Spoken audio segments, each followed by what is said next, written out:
Hello everyone, this is me Sudha and you are watching your favorite YouTube channel Sudhanil Teaching Classes. So guys, थोड़ी सी mistake हो गई थी तो उसकी वजह से मैं दोबारा से ये क्रिया स्टार्ट कर रही हूँ, चैप्टर स्टार्ट कर रही हूँ। 24 चैप्टर है exclamation and wish. So guys, अगर आपको वीडियो पूरी देखेंगे और आपको तब भी समझ में नहीं आए तो आप मुझे अनसब्सक्राइब कर सकते हैं, ठीक है। आगे देखने की कोई जरूरत नहीं होगी। पहला कॉन्सेप्ट कहता है हृदय की भावनाओं को प्रकट करने वाले वाक्य को एक्सक्लेमेशन कहते हैं। पहली बात, मान लीजिए आपके हृदय से यहाँ पर कोई एक भाव प्रकट हुआ है, उस भाव को आप कैसे बोल के बताएंगे और जो बोला है वो क्या है, वाक्य, सेंटेंस। तो वो क्या हुआ, एक्सक्लेमेशन हुआ, ठीक है, एक्सक्लेमेशन हुआ वो।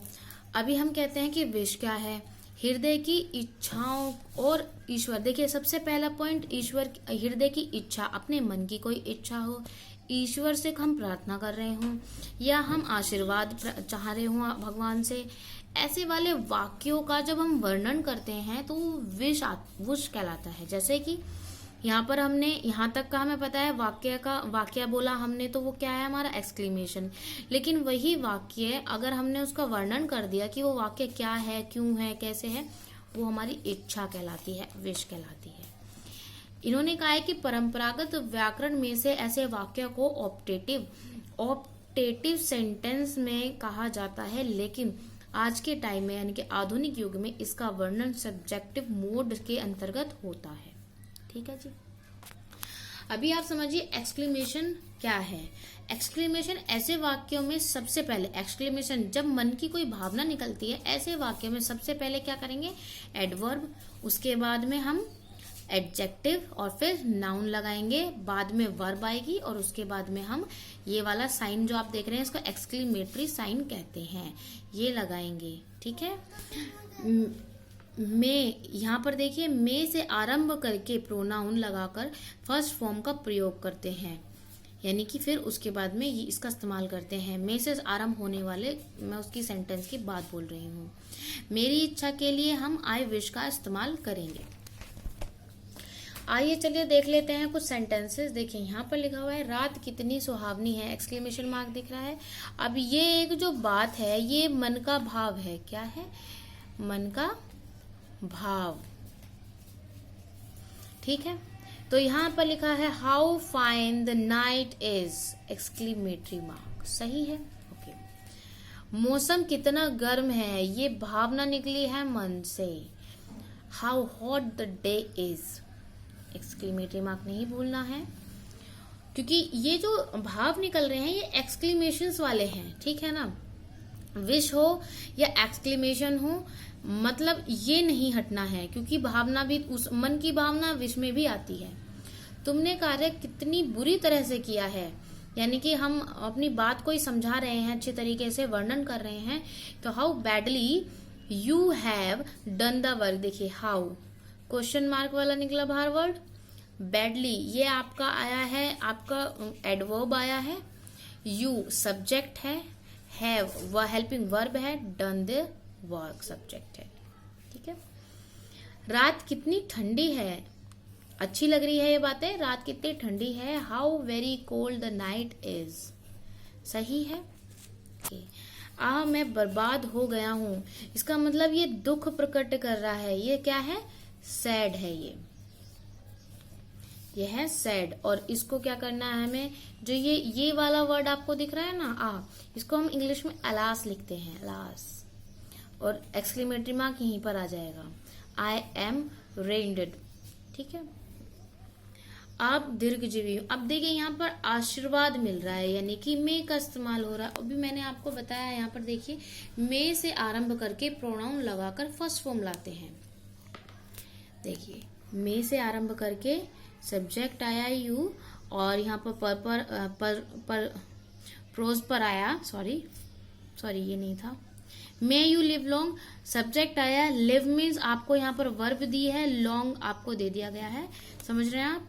May you purpose in your life, ये सेम ऐसे ही होने हैं।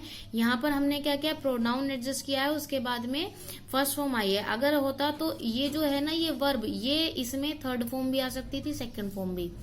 ईश्वर हमारे राष्ट्रपति की रक्षा करें, तो यहाँ पर 8 क्वेश्चन हमें दिया हुआ है। ईश्वर हमारे राष्ट्रपति की रक्षा करें।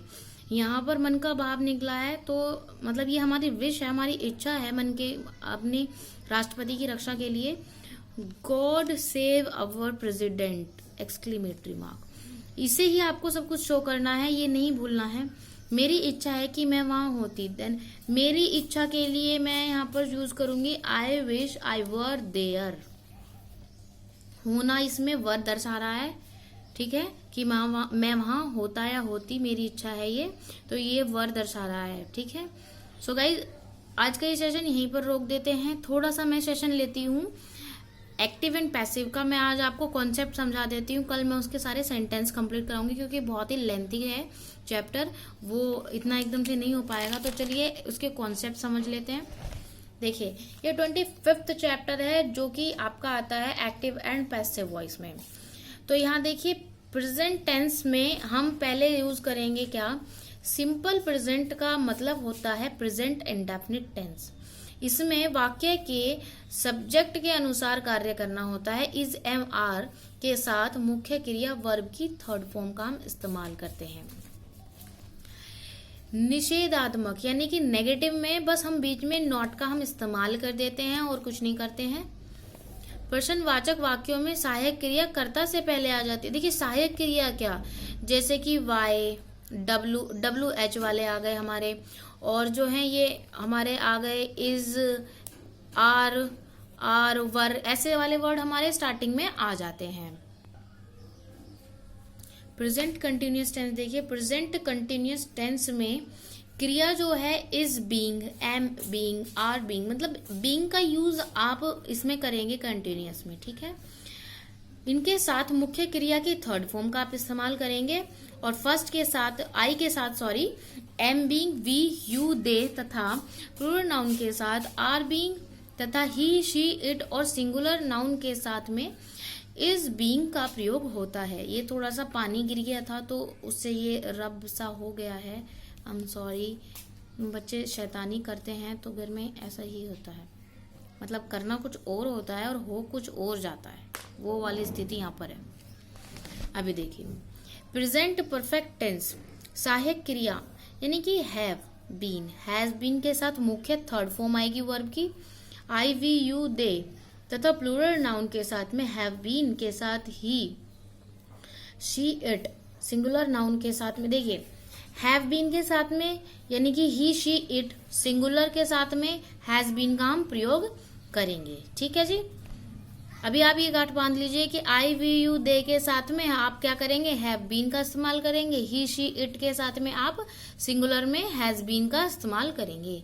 प्रत्येक टेंस में एक्टिव वॉइस के बाद कर्ता को बाय के साथ में पैसिव बनाते हैं। ये मैं पहले भी वीडियो में करा चुकी हूँ आपको बोर्ड पे। एक्टिव वॉइस के वाक्यों के कर्ता को पैसिव में कर्म बनाकर प्रयुक्त करते हैं। मैंने आपको बताया था अगर यहाँ पर सब्जेक्ट है और लास्ट में ऑब्जेक्ट है तो सब्जेक्ट को ऑब्जेक्ट बना दीजिए और ऑब्जेक्ट को सब्जेक्ट बना दीजिए, आपका पैसिव बन जाएगा। और जो ये ऑब्जेक्ट बनाया है इससे पहले हम बाय का इस्तेमाल कर दीजिए। पैसिव वॉइस उन्हीं वाक्यों की बनाई जाती है जो ट्रांजिटिव वर्ब होते हैं, ठीक है। पास्ट टेंस क्या होता है, पास्ट इंडेफिनिट टेंस यानी कि सिंपल पास्ट। इसमें भी आप देखिए सब्जेक्ट के अनुसार सहायक क्रिया वॉज वर का इस्तेमाल करता है हेल्पिंग वर्ब के साथ और मेन वर्ब में थर्ड फॉर्म का इस्तेमाल होता है। नेगेटिव के लिए सिर्फ नॉट का इस्तेमाल कर दिया जाता है। प्रश्नवाचक के लिए आप जानते ही हैं हेल्पिंग वर्ब को बीच में ला करके रख देते हैं। पास्ट कंटिन्यूअस टेंस में प्रत्येक वाक्य के कर्ता यानी कि सब्जेक्ट, कर्ता क्या होता है, सब्जेक्ट होता है इंग्लिश में, के अनुसार सहायक क्रिया वॉज बीइंग, वर बीइंग के साथ मुख्य क्रिया थर्ड फॉर्म आती है। यानी कि जहां हम वॉज बीइंग, वर बीइंग का इस्तेमाल करेंगे वहां third form. Past perfect tense में प्रत्येक कर्ता के साथ सहायक हैड बीन फिर मुख्य क्रिया की थर्ड फॉर्म आती है।